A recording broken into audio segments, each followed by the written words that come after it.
between a very successful campaign in the United States on one hand and my colleague from Venezuela that continued to win elections on the other side.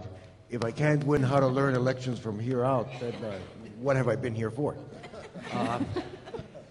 My observation is that I find your message here terrifically powerful in terms of what I would call revamping democracy. Democracy faces many challenges in the world of today. I feel that after the end of the Cold War, we kind of almost take democracy for granted in many parts of the world, feeling that it will come up like the sun comes up every morning, every day, irrespective of what we do to maintain democracy and to strengthen it. And having the ability to go to a grassroots level with the democratic exercise, I think is tremendously empowering for the exercise and for good democracy the world over. The question is, Joe, what did your contrincantes, what did the other side of the fence do while you were doing all of this? Did you monitor what they were trying to do? Were they trying to copy? Were they trying to make this more of a difficult chore? What was their take? Yeah, it's a good question. It's pretty clear that the other side, the Republicans, didn't bring these same principles of inclusion and transparency to their campaign.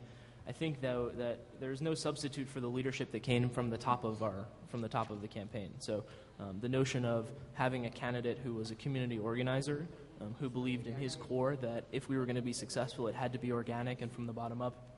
There's no substitute for that.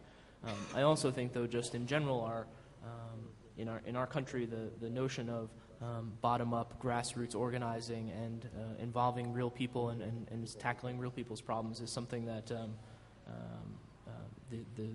the power structure in the other party is not really there yet to orient itself.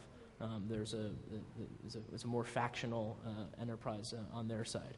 And so between the candidate who's a community organizer and the situation of the economy and people just being ready for something new, those two forces conspired to form a really powerful potential. And by layering in the digital strategy and the technology, we were able to capture that and harness that and ride that wave and not be crushed by it.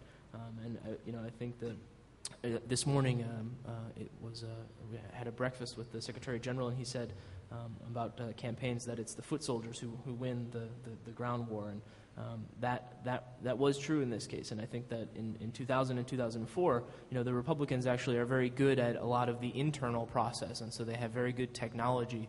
And our strength in this case was to be okay at the internal stuff, but maximize the external forces to our advantage. So that was something that no doubt the Republicans are watching and learning from, but was a distinct advantage for us this time.